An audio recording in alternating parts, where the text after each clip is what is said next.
You know, Alice and I are always looking to be more healthy, and we were just talking about how fasting is one of the best ways to do that. But it's so hard. But the great thing about Prolon is that's not what you're doing. It's not that you're not eating for 5 days. Instead, you're using their science-backed program to convince your body you're fasting. You guys, this 5-day program really is amazing. It comes beautifully packaged and it does all the thinking for you. Each day is its own box. And by following their program, I know I just feel so much better.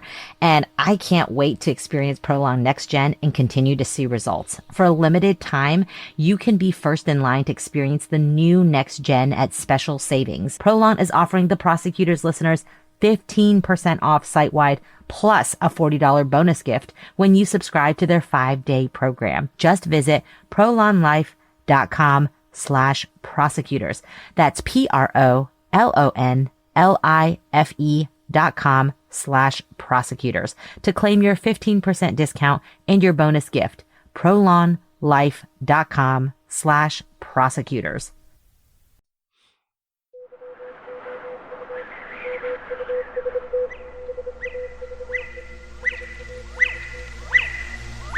It was that damn bird.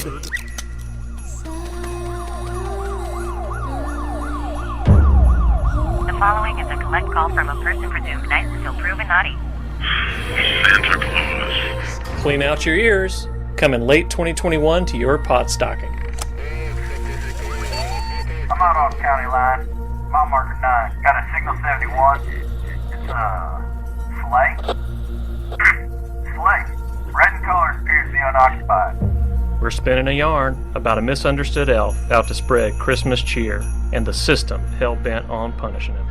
You have the right to remain silent. Anything you say can and will be used against you in a court of law. Police tell us Ruthie Barker Guest was hit by the sleigh at upwards of 100 miles per hour, filling Scuppernong Jam across County Line Road.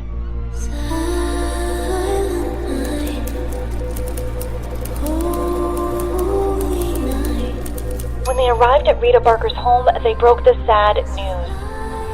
Her grandma got run over by a reindeer. We're talking about the most prolific serial offender in the history of the world. We're talking about Santa Claus. Ho, ho, ho. Rearrange the letters in Santa and tell me what you get. I ain't real good with words or letters. Satan. You get Satan. His laugh, it creeps me out. Ho, ho, ho, ho. I'm Dr. Peter Fimsicle. I'm a forensic psychologist. I believe it could be some kind of elf in Tourette's. Ho, ho, ho.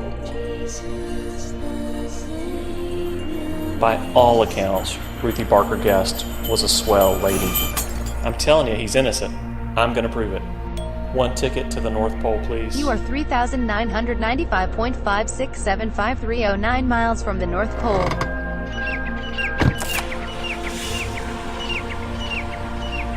Starting route to the North Pole, at the stop sign, take a left on County Line Road.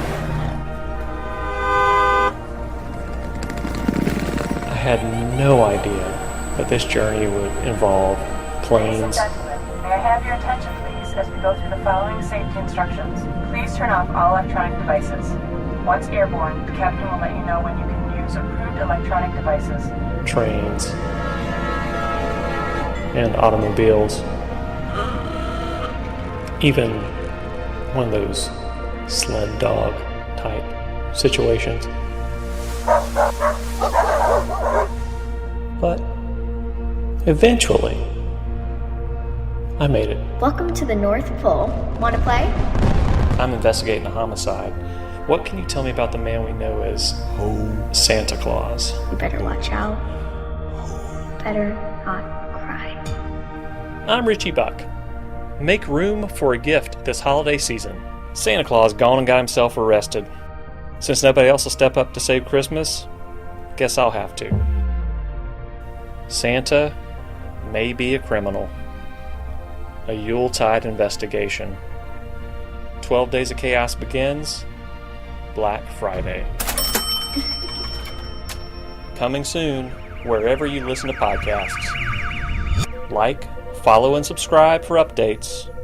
And always remember, be Nice. Ho, ho, ho! He sees you when you're sleeping. Christmas magic. You still believe in that, don't you?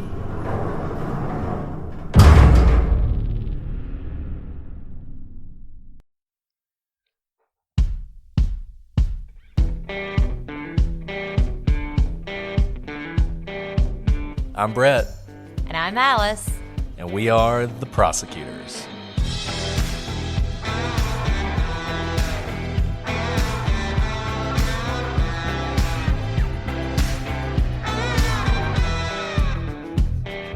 Today on The Prosecutors, when Eastern Michigan University student Laura Dickinson was found dead in her dorm room from natural causes, her friends and family were shocked. But when they found out the truth, shock turned to rage.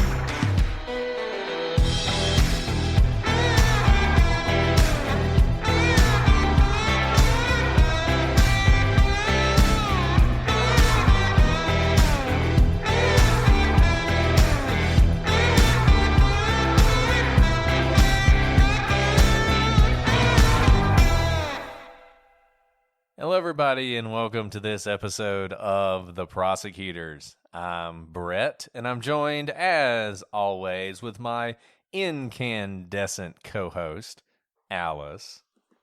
Thanks, Brett. Like a light You're bulb. welcome.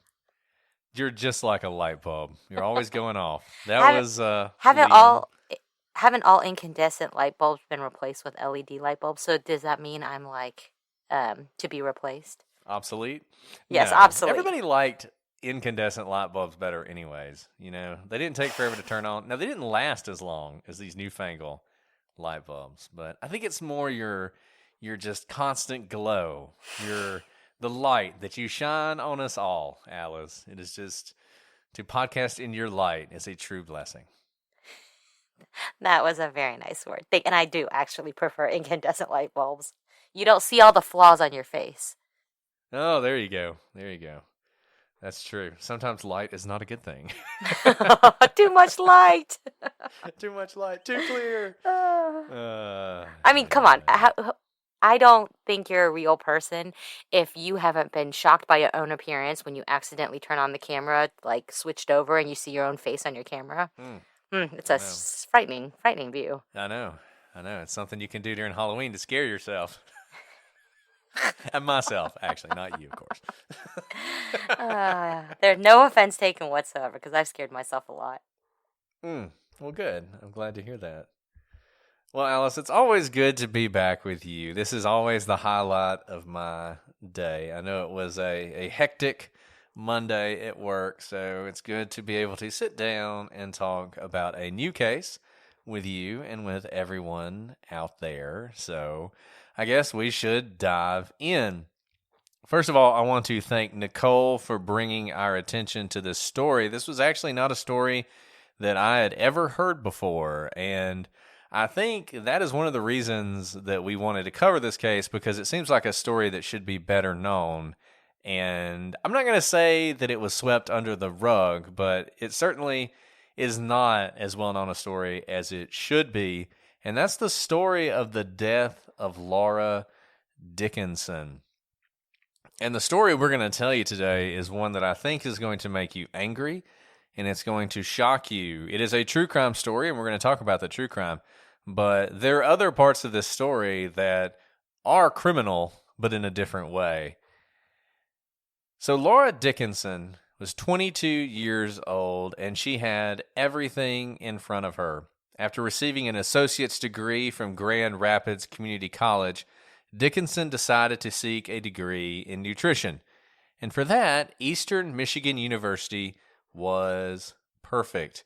The Ypsilanti, everybody from Michigan can write in if I didn't get that right, but that is a weird word.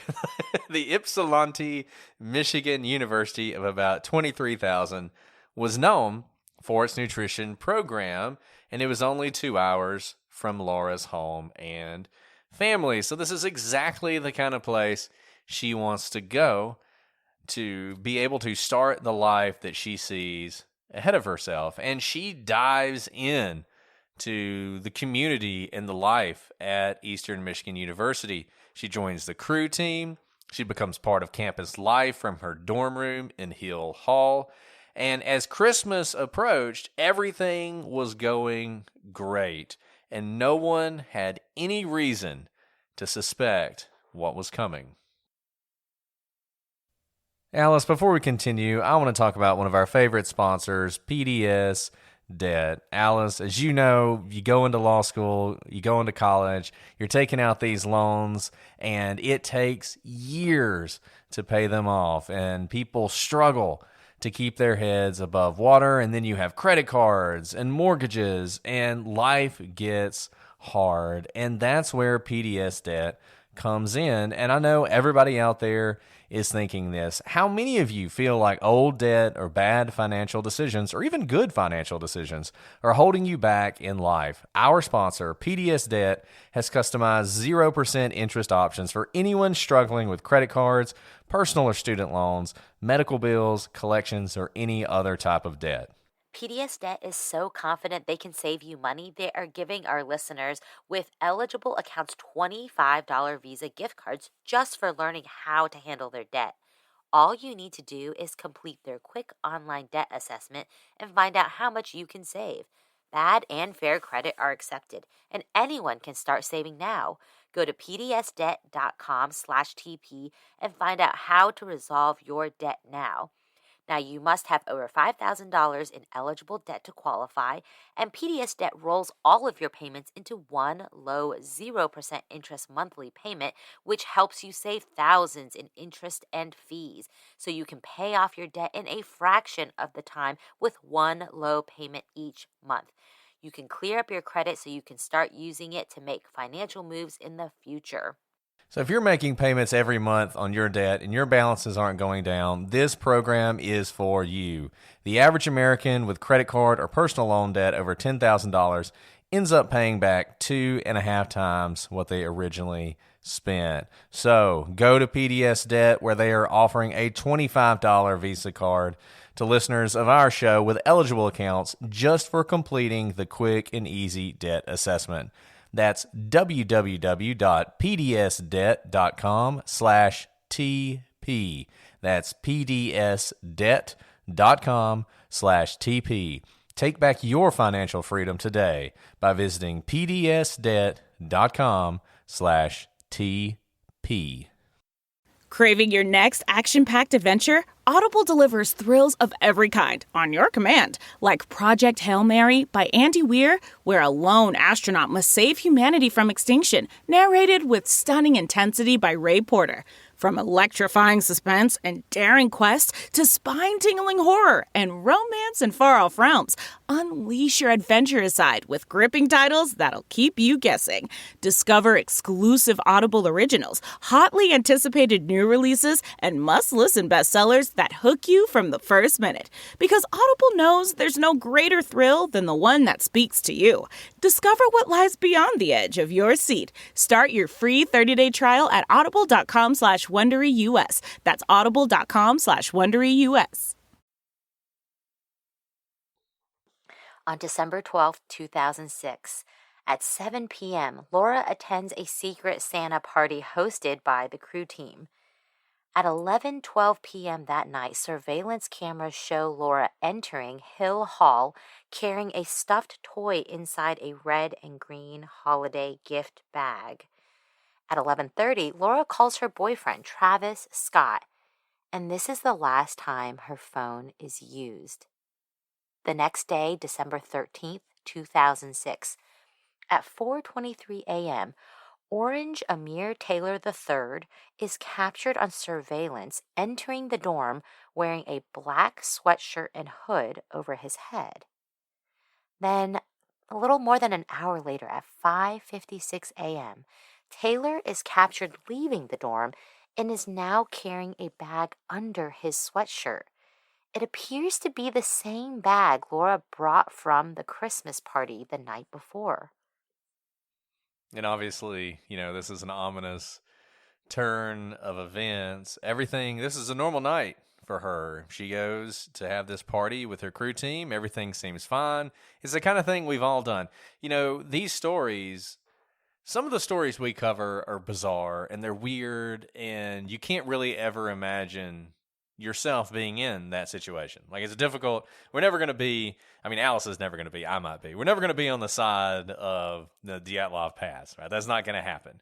And, we're never going to decide that a spaceship's coming to get us, like in Granger Taylor. That's not going to happen to most of us. But the day that Laura had is a perfectly normal day, and everything about it, there's nothing she does wrong. She's not in a strange situation. She's just gone to a party, and she's come home to her dorm room, gets home, talks to her boyfriend, and probably goes to sleep. And then all of a sudden, you have this person leaving her dorm, her hall, where she lived, and appears to have a bag that came from her room.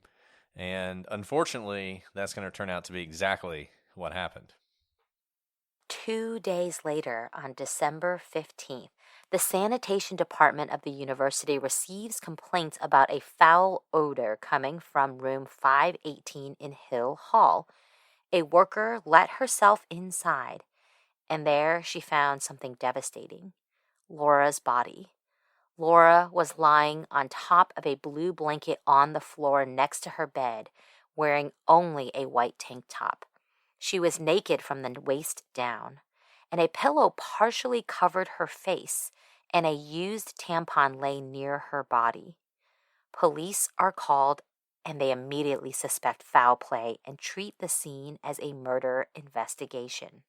And I don't think it took, Scotland Yard or the NYPD to figure out that this was a murder.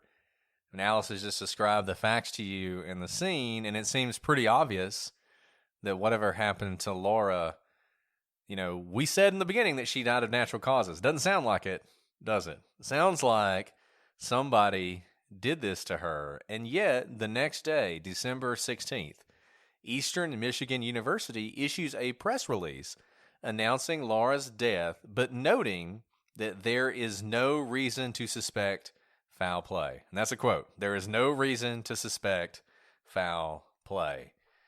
Now, a later report will confirm that at the time, school administrators did not know that the police suspected murder. But the craziest thing here is no one bothered to call the police to check with them before issuing this statement. Which to me, the university wants to present this as, well, we didn't know. We didn't know. How could we know?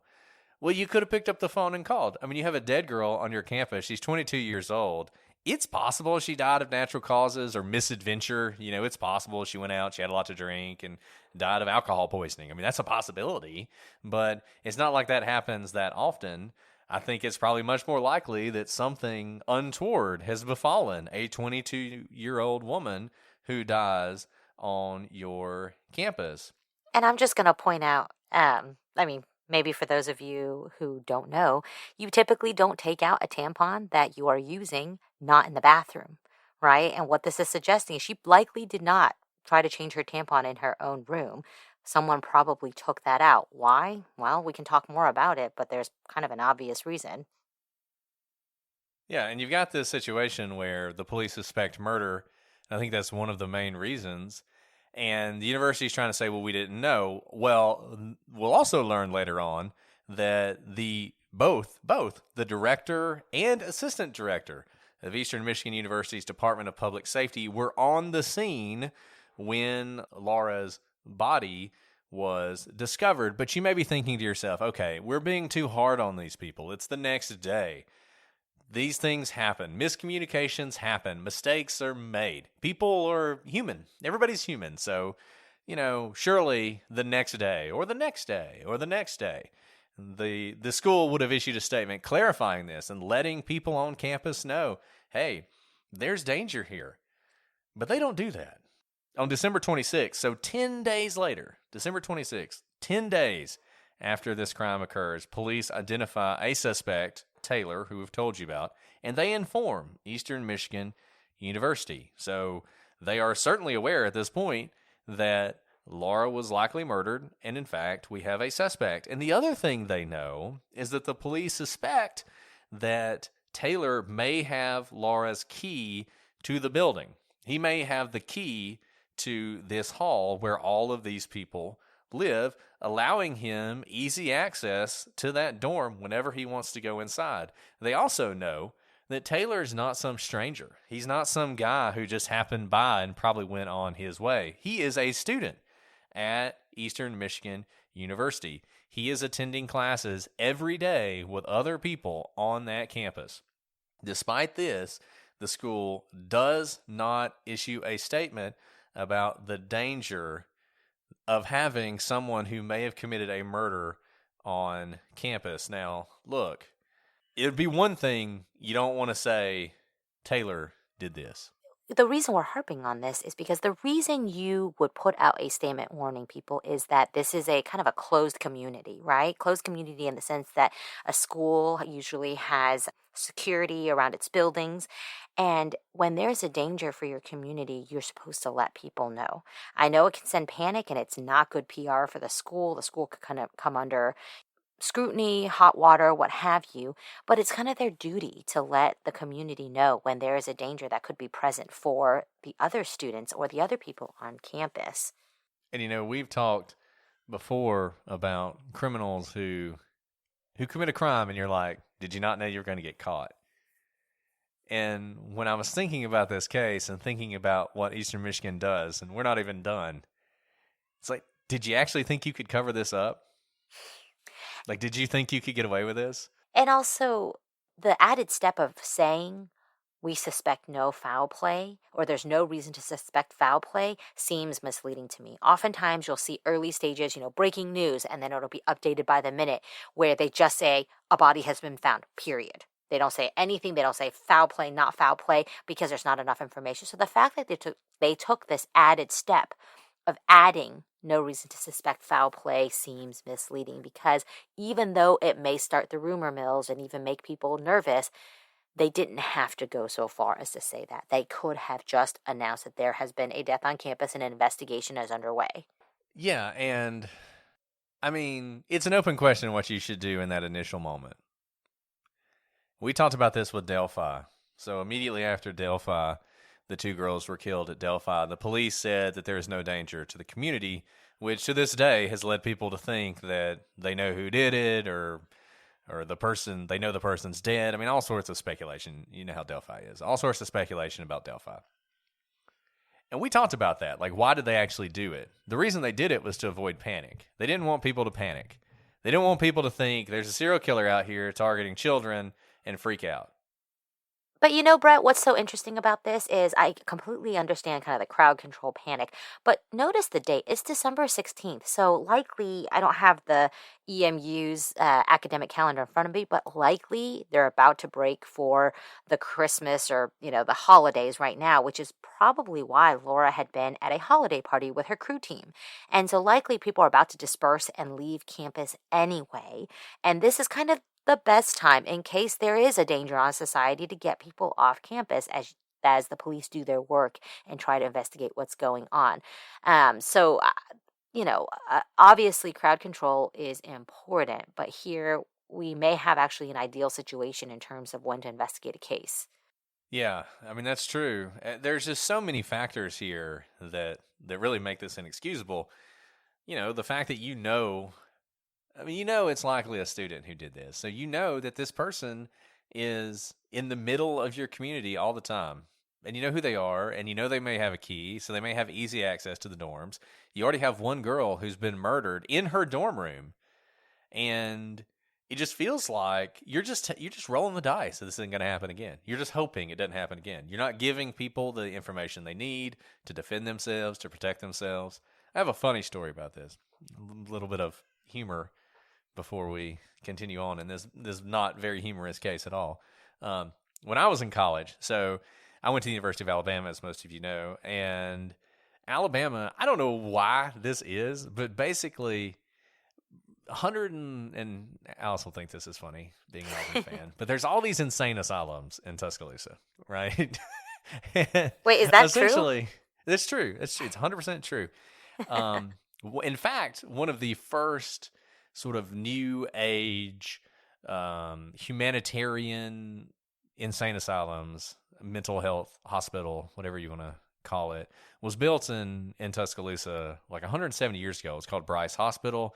Those of you who know the history of insane asylums know there was a man named Kirkbride, Thomas Kirkbride, I believe, who designed hospitals to stop treating them as prisons, basically. So for a very long time, for most of human society, what people have done with people who have severe mental illness is they've just locked them away, essentially in prison, in really horrible conditions. And that didn't really change, but there was an effort to change it, at least at this point, and to make them more humane, and this idea that living in beautiful settings, in beautiful buildings, could help heal the mind, right? Beautiful views can create a beautiful mind or something. I don't know. So they made these beautiful buildings, and they're these huge mansion-like buildings. And this building's been around for 100-something years. It's on the National Registry. The university now uses it as like some administrative buildings. I have a point I'm getting to. But because of that, because they built this and it was this state-of-the-art hospital in the South, all of these other sort of hospitals went there. So you had that hospital, which was the main hospital, and then there was a hospital built nearby that was specifically for children with serious mental issues. I believe it was called Partlow. There was another building called the Kirkland Center, which a lot of people who go to school in Alabama called Old Bryce, because it's really run down now and falling apart and incredibly spooky. It's the kind of place, there are probably people there right now scaring themselves. So you go there, around Halloween and get arrested for trespassing or whatnot. It was built there, and it was a workplace. So there was this idea that mental health could be cured by giving people who are mentally ill productive things to do. So basically they built this hospital, and they had a farm attached to it, and a little manufacturing plant attached to it, just all sorts of things where you could do a job and maybe that would help with their mental illness. But what they also built was one of the, few in the country maximum security facilities for the criminally insane. And that is, well, anyways, they built it. So they built this hospital, this maximum security hospital for the criminally insane. And that place they never talked about.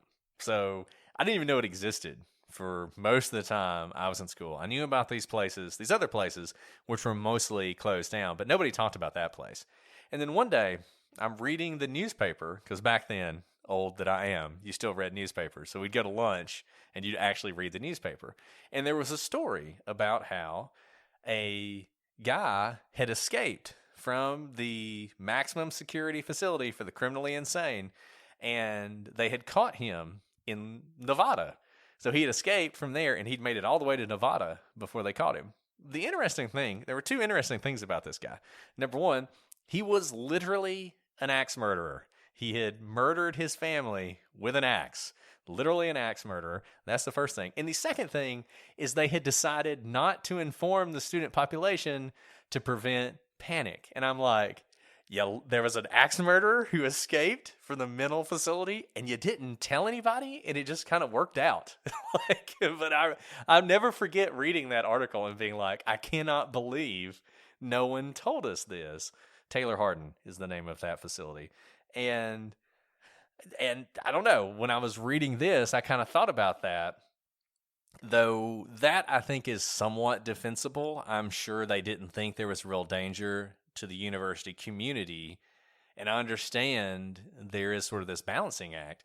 But here, you have a very different situation. This is not some random murderer. It's not somebody who, killed his family and just happens to be in the area. This is a guy who has already targeted your students, who has already murdered one of them, and you just don't say anything. That's terrifying. I'm so glad you're okay, first of all.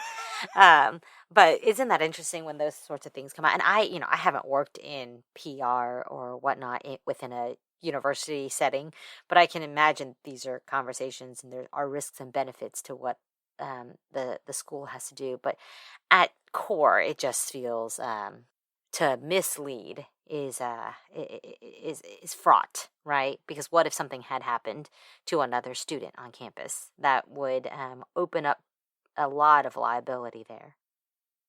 Alice, before we continue, I want to talk about one of our favorite sponsors, Storyworth. This holiday season, I want to give a gift to my loved ones that makes them feel special and unique, just like the relationship we share. That's why I'm giving everyone I care about Storyworth. Storyworth is an online service that helps you and your loved ones preserve precious memories and stories for years to come. It is a thoughtful and meaningful gift that connects you to those who matter most. Every week, Storyworth emails your relative or friend a thought-provoking question of your choice from their vast pool of possible options. Each unique prompt asks questions you've never thought to ask, like, what's the bravest thing you've ever done in your life? Or, if you could see into the future, what would you want to find out? I gave Storyworth to my mom, and I've enjoyed so much seeing the answers to her questions about her childhood, things that I never knew. Brett, I know. I gave it to my mom too, and I am loving the stories coming out of it. For example, I recently found out my mom had a completely different career before she had us kids. Things I never knew about my mom before are coming out through Storyworth. After 1 year, Storyworth will compile all your loved one's stories, including photos, into a beautiful keepsake book that you'll be able to share and revisit for generations to come. So, with Storyworth, I am giving those I love most a thoughtful and personal gift from the heart and preserving their memories and stories for years to come. Go to storyworth.com/TP and save $10 on your first purchase. That's storyworth.com/TP to save $10 on your first purchase. So that was December 26th, the day after Christmas. And maybe you're thinking, well, everybody's gone anyway. They're all at home for Christmas, so probably no big deal. Well, we're not done. We get all the way to January of 2007. And according to a detailed report conducted by a law firm that was hired by the University Board of Regents, one of the school's vice presidents received a report around this time from campus security laying out the details of Laura's murder, exactly what they thought happened, and completely blowing out of the water any notion that this was an accident or this was natural causes. Any claim you could have had at that point that the top people in the university were still ignorant of this was completely undone by this report. So, obviously when you get a report like that, what are you going to do with it? You're going to destroy it. Wrong answer, Brett. Wrong answer. Never wrong answer. The right decision to put it in the shredder. Right.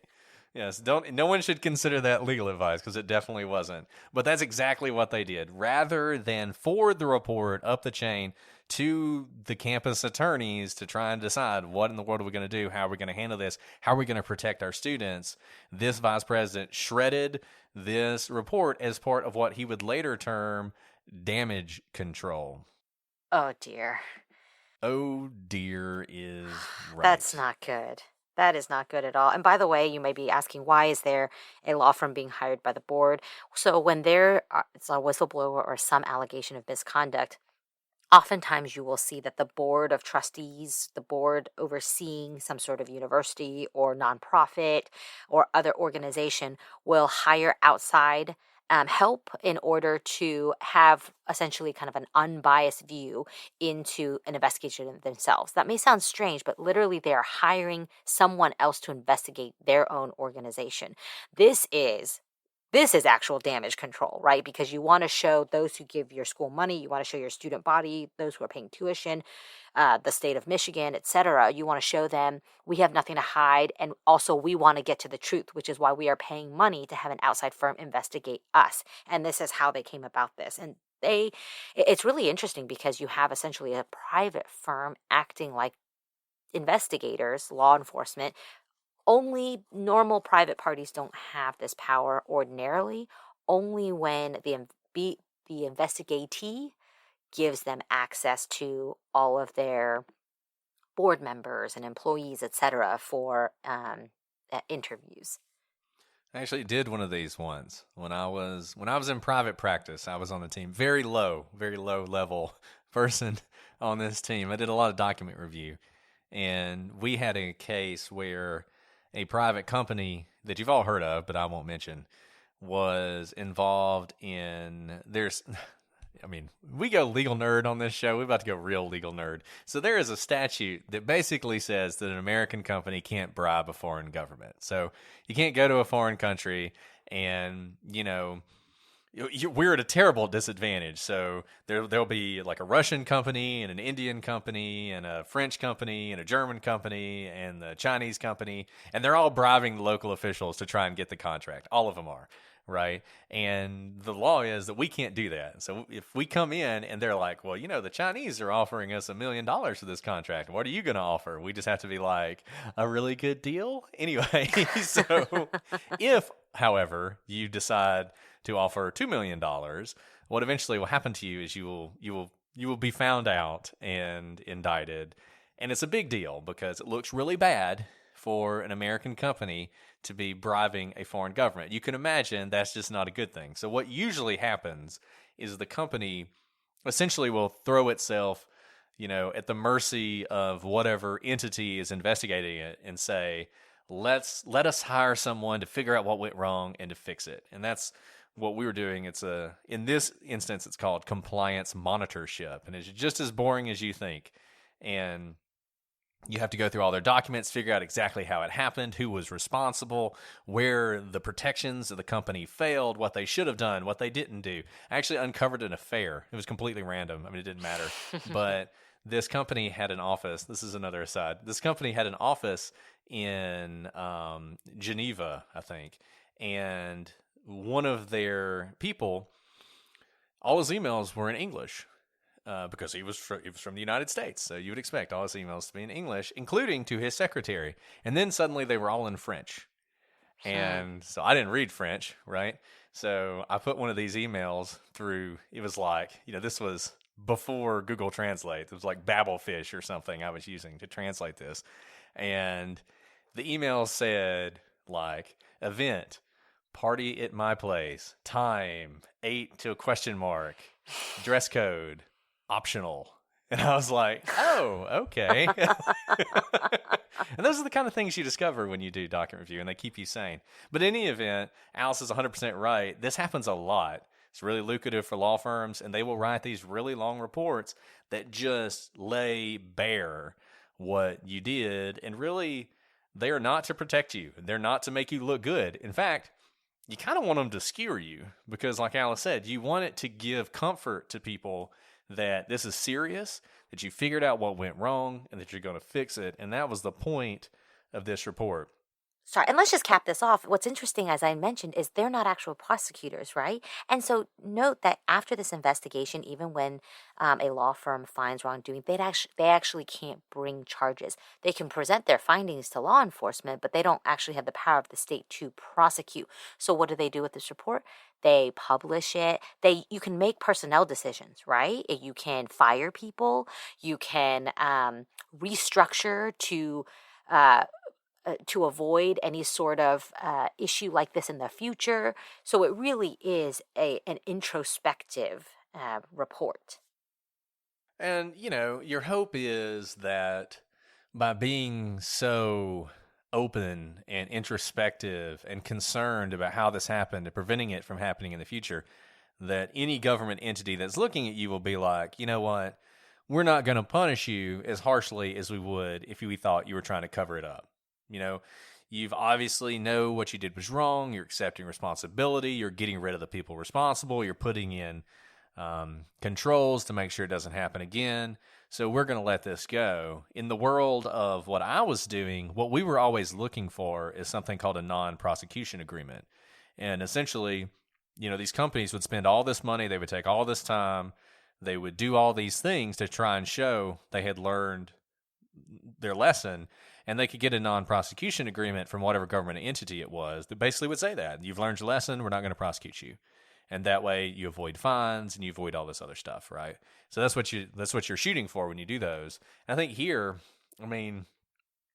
there's a lot on the line, because if you're a public university, you don't want to have some massive fine come down on your head. That's rough for you. It's rough for you in a lot of ways. It's going to hurt your enrollment. It's going to make your alumni very angry. It's going to make the people who give you money very angry. So they had a lot on the line when they were looking into this, and they hired one of the best law firms in the country to look into it, and there's no telling how much this cost them in total. So that's early January when they know this. Fast forward all the way to February 23rd. February 23rd. Remember, this all started on December 15th. That's when Laura's body was found. We are now in February 23rd, more than 2 months later. At this point, Taylor is arrested and charged with murder. And it is not until then that Eastern Michigan University finally announces publicly for the very first time that Laura was murdered. Laura's parents would learn about the circumstances of her death from the news. For the first time, devastating. Students, I know, it's terrible. And this was handled very poorly by a lot of different people that happened. Because even if, putting aside everything else, they should have been told at least that day before the news came out. But, they weren't even given that consideration. And for the first time, students learn that a rapist and murderer had been on campus for 2 months. And you can imagine that everyone is incredibly angry. So that is the timeline. Now, there are many unusual aspects to this case, even more than what you have heard. Let's talk about the statements by EMU. This case is more than just a murder case. It's a case about the insane cover-up by EMU. Stunningly, Eastern Michigan appears to believe that it could have just kept the murder of Laura under wraps forever. Maybe they thought if no one was ever arrested, they'd never have to admit the truth about what had happened on campus. Although EMU administrators would later state they did not know this was a homicide or that they were confused by statements of law enforcement, a later report by the Department of Education found these claims to be contradicted by the evidence.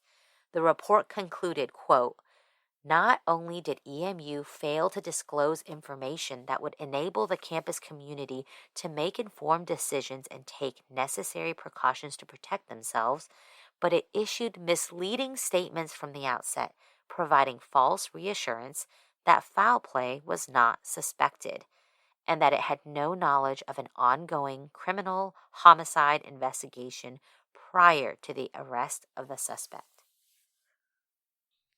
Yeah, which is just completely false. And you notice now the Department of Education's involved, which is a little bit worse than having your law firm look at it. These are the people who regulate you. If you're a public university, you're receiving public funds, and you're receiving federal public funds, and you have a lot of obligations. We're going to talk about some of your legal obligations here in a second, but you have a lot of obligations, a lot of things you have to do, and it's one thing to act out of ignorance or not realize that you're not complying with the various obligations you're under. It is another thing entirely to know that something has happened and try and cover it up. And when you do that, they say it 1,000 times, and it's always true that the cover-up is worse than the crime. The cover-up is always going to get you, and you see that here. At some point, people on campus realized they had made a mistake. They realized that first statement, just assume for a second that first statement is actually what they believed. That's fine. Assume that's true. At some point, they realized they got it wrong. And rather than correct it and take the hit, they engaged in this quote-unquote damage control where it seems like they just hoped it would go away, that nobody would ever know and they could move on with their lives. But obviously, that's not what happened.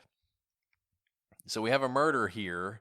And, this is not just about the failure of Eastern Michigan University. It's also about justice for Laura. So let's talk about the actual crime. So the autopsy concluded that Laura was likely killed by asphyxiation. Probably not a surprise to any of you.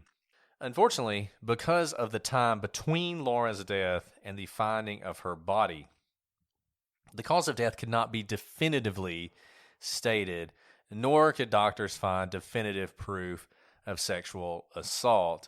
And, this is one of those things we talk about a lot, how important it is to act quickly. And it's just unfortunate. I think the time of year really had an effect here. I think because it was so late in the semester, people just didn't think as much of the fact that they had not seen Laura. She could have been anywhere. She could have been done with her finals. She could have gone on home early. Her parents had called her and not been able to get in touch with her, and they had actually they had decided to go check on her, and by the time they went to check on her, Eastern Michigan University had found her body.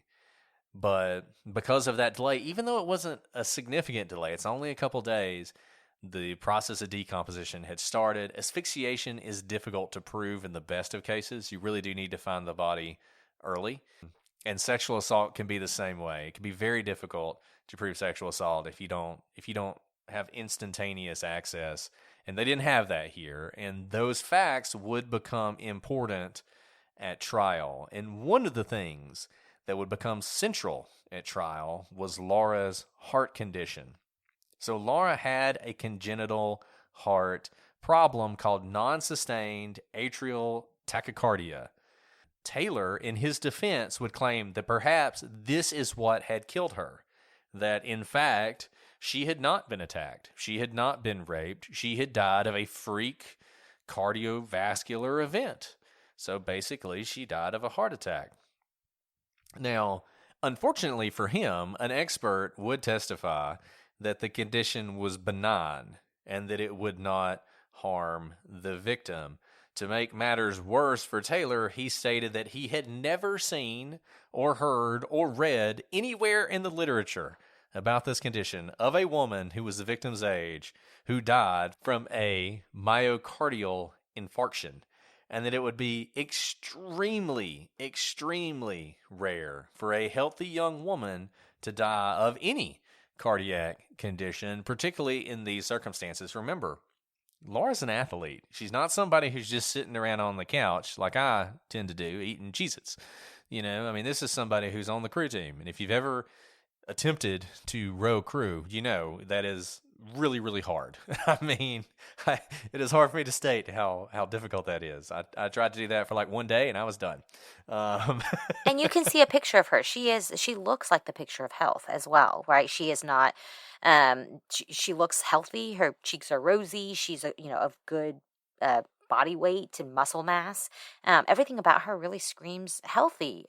Yeah, there's nothing about, obviously you can't always tell just by looking at somebody, but she looks like an athlete. She looks like somebody who's in good shape. She looks like somebody who rows crew.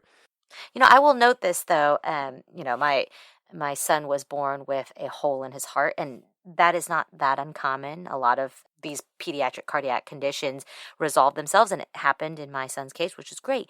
But the things the doctor told us to look out for because of his heart condition were blue lips, cold limbs, gasping for breath when they were just sitting still, right? Not during strenuous activity.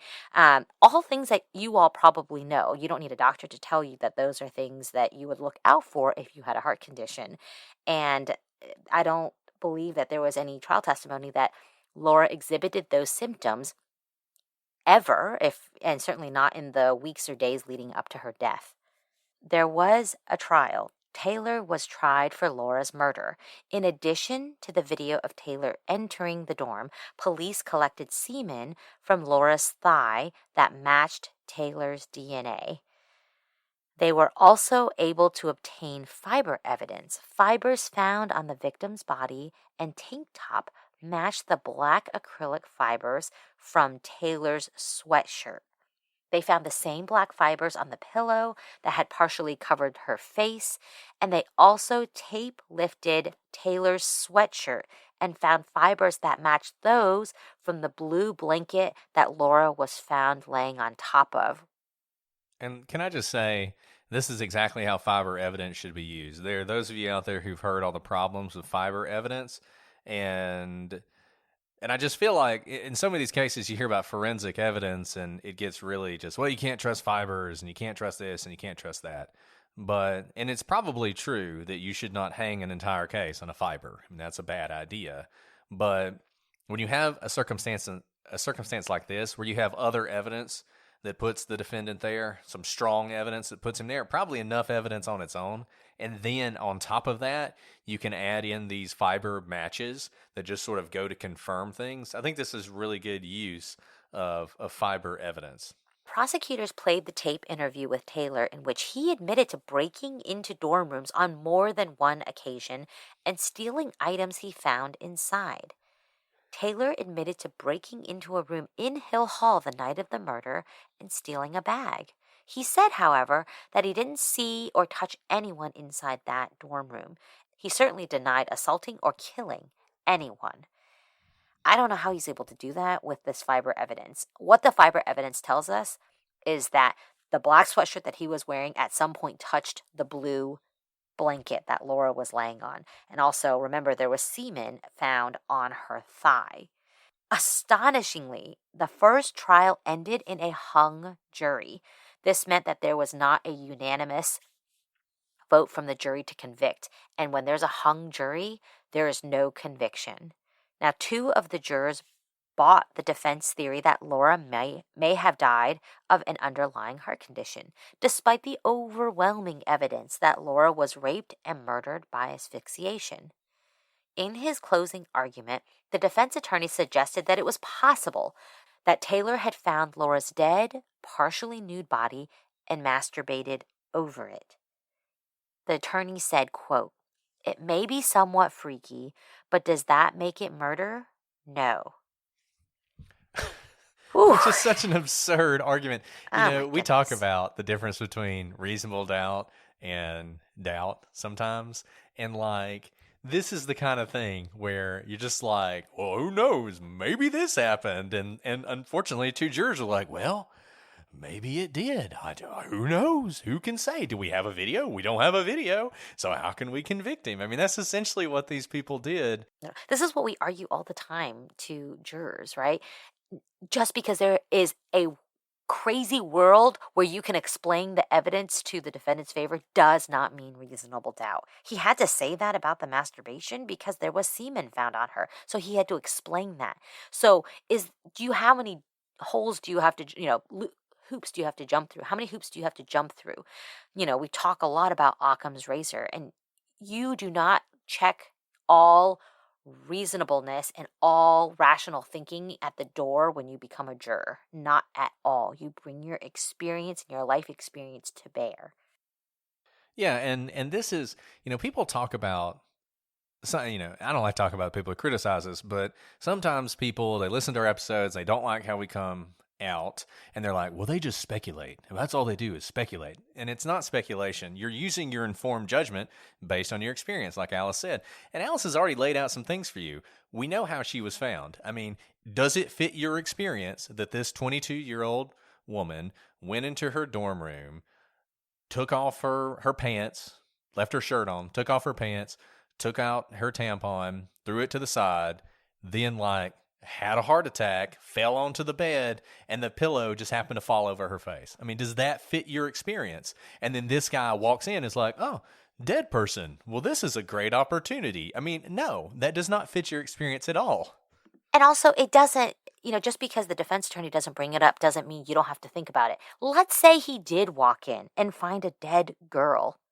Why would he not report that? Because guess what? If his DNA is going to be found around a dead body, he's going to be a suspect. So if I were not guilty, I'd be like, oh my goodness, I need to alert somebody because my DNA is going to be in this room already and we need to figure this out so that I'm not charged for something way worse than masturbating. Murder. I mean, yeah, if somehow you were just so overcome by this that you just had to do that while this girl is laying dead there, yeah, you would think at some point you'd be like, I just implicated myself in a murder in a really serious way. Maybe I should do something about this. Yeah, I mean, it's just crazy. It's so stupid. It's such a stupid suggestion that he has made and that he maintains to this day that that's essentially what happened, that I can't believe anybody bought it. Brett, before we move on, can it be? It's finally fall and we're going to really enjoy the season this year. So naturally, I've started thinking about looking good and getting cozy, comfy, and, we're going places. And, we're already going to the office, grabbing drinks with friends like you after work, and chilling by the campfire and apple picking. I'm even looking forward to a getaway with my husband and packing a real vacation bag. And that's where Faraday comes in. They make the perfect clothes for getting comfy. Yeah, Alice, when you want the best quality clothes, you call in the troops. You know when you're searching for that ideal flannel shirt, the one that feels like you've had it for years, soft, warm, with a perfect plaid that fits so well and feels almost too good to be vintage, but it looks like it still could be. That's the kind of clothes you can expect from Faraday. I know I personally love my plaid shirt. I wore it recently when it was nice and cool outside, and it was amazing. Well, that's Faraday, and they're so confident in the quality of their stuff, they have a lifetime guarantee. And to top it all off, Faraday is giving all of you 20% off. So stock up on all your fall and winter clothes now. Head to FaradayBrand.com and enter the promo code TP at checkout to snag 20% off all your gear. That's Faraday, Faherty, brand.com and promo code TP for 20% off your Faraday purchase. If there was a hung jury, the prosecution can try you again. Now, it's exhausting, and sometimes the prosecution decides not to go for it. But I think the evidence is so strong here, the prosecution brings a second trial. And the second jury was less impressed with the defense's theory, and it took them only 4 hours of deliberation to find Taylor guilty of first-degree felony murder, assault with intent to commit sexual penetration, first-degree home invasion, and larceny in a building. He was sentenced to life imprisonment. Now, Taylor appealed, claiming ineffective assistance of counsel and insufficient evidence to convict. Real quick, even before you get to the opinion, there is definitely sufficient evidence to convict in this case. But much like the second jury, the court was unimpressed, rejecting Taylor's appeal in an opinion running all of just 3.5 pages. In other words, which is crazy. That's really short. I mean, if any of you have ever read an appeal in a murder case, it takes 3.5 pages just to set up the facts, much less to go into the law. And he's got 2 different claims he's making, but they were just, and we'll put it on the website so you guys can read it, but there was just no question in the court's mind that it was a frivolous appeal. This guy is clearly guilty, and they rejected him. Now, Taylor remains adamant that he is innocent, but I think the evidence before you clearly shows that he's lying. And in fact, he is a murderer. Yeah, I don't think anybody has to worry about a wrongful conviction in this case. Well, it wasn't just Taylor that had consequences because of his actions in this case. There is something called the Clery Act. We talked about this earlier. There are all sorts of laws that apply to you if you're a public institution. And the Clery Act requires colleges that receive federal funds to collect and release information about campus crime and to issue warnings about threats to campus safety. Much like the trial, it didn't take the Department of Education much to realize that Eastern Michigan University did not live up to its obligations under the Clery Act. EMU would eventually pay a fine of $350,000, which is the largest fine ever levied against the university for violating the act. In addition, Eastern Michigan would settle with Laura's family for $2.5 million, and they were probably fortunate that the family was willing to settle with them for that amount. The president of the university was fired for his role in the cover-up, as was the VP of Student Affairs and the Director of Public Safety. So a lot of people lost their jobs, and a lot of money changed hands as a consequence of this. And I think, at least in Michigan, EMU has worked very hard to restore their reputation. If you go to their website, they have an entire section based on this and the things they did in the wake of this to try and do better. But obviously, this is the kind of black eye that is difficult to ever recover from. And I think it goes without saying that college can be wonderful, but college campuses are also pretty dangerous. Those of you who enjoy documentaries, there's a documentary on Netflix called The Hunting Ground, which is pretty good about universities and about sexual assault on university campuses.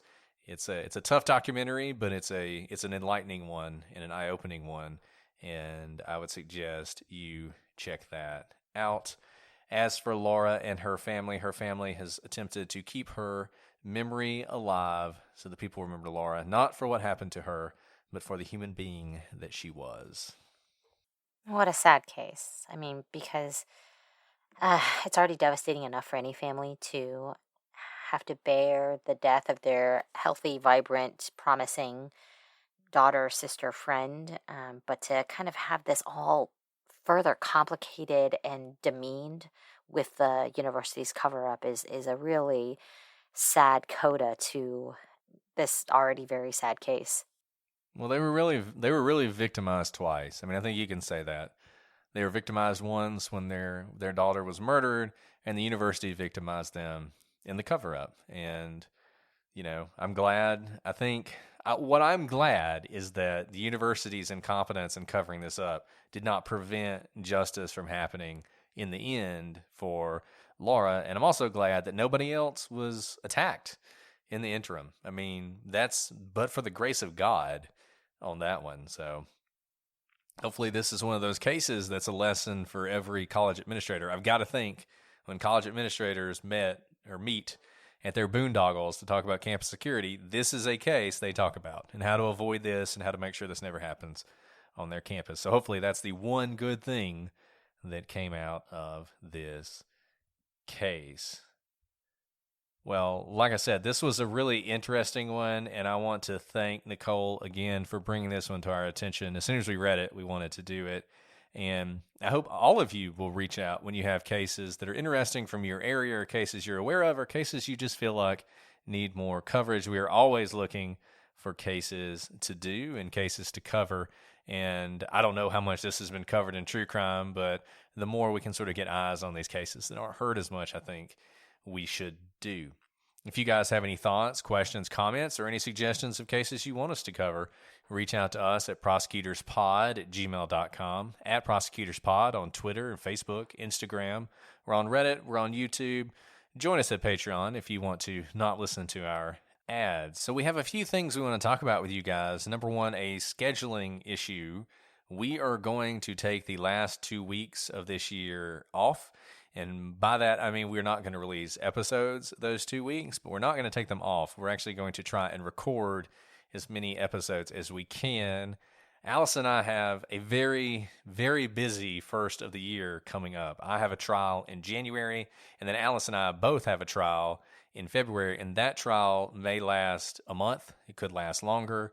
So we're going to try and make sure that we have enough episodes recorded beforehand that we can continue to release episodes, even if we're too busy to actually record them. We probably will not be as active on social media and various other places during that period. We haven't disappeared. We haven't gone away. We haven't started to hate you and not respond to you. We're just having to deal with the fact that it's called the prosecutors for a reason. So, sometimes life intervenes. Also, you guys know we've been with Audio Boom this year. We are actually moving over to Podcast One and joining their network. We're so excited to be a part of Podcast One. We can't wait to join them. I don't know that anything will really change for you guys. The experience should stay the same. The show's going to stay the same. But we're hoping that this will give us the opportunity to have more people hear the show and grow our audience and grow this family even bigger. So, like I said, not going to change for you, but we are very excited to become a part of the Podcast One network. And we have loved our time with Audio Boom. They really ushered us into this latest chapter of this podcast. So all great. We've been really lucky to only affiliate with the best in this business. It's true. We started off with Buzzsprout, which was fantastic. It was a great place to start our podcast. I recommend it to anybody when they're starting a podcast. Then we moved on to Audio Boom, and they've helped us really grow. But we feel like this step is a step we can take that could really give us an opportunity to really expand the audience and reach even more people. Well, Alice, do you have anything else you want to add before we sign off for tonight? No, thank you guys for being just the best listeners ever. Keep sending these interesting, important cases that need coverage. Yeah, and I hope that shows. We read your emails. We love you guys. We love talking to you guys. We love interacting with all of you. And if there are cases you want to hear covered, let us know. Well, that's all we have for today, but we will be back next week with a new case, new questions, and hopefully new answers. But until then, I'm Brett. And I'm Alice. And we are the prosecutors.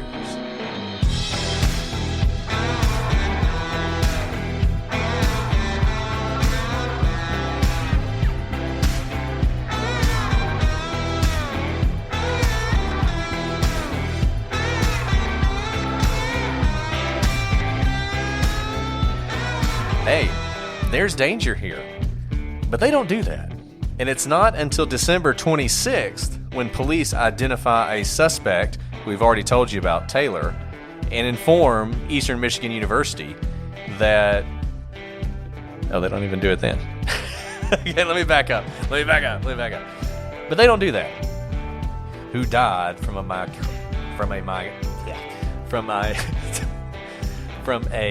myocardial infarction.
Okay, here we go. Sorry for all the chit-chat. I love the chit-chat. Other people don't, but I love it.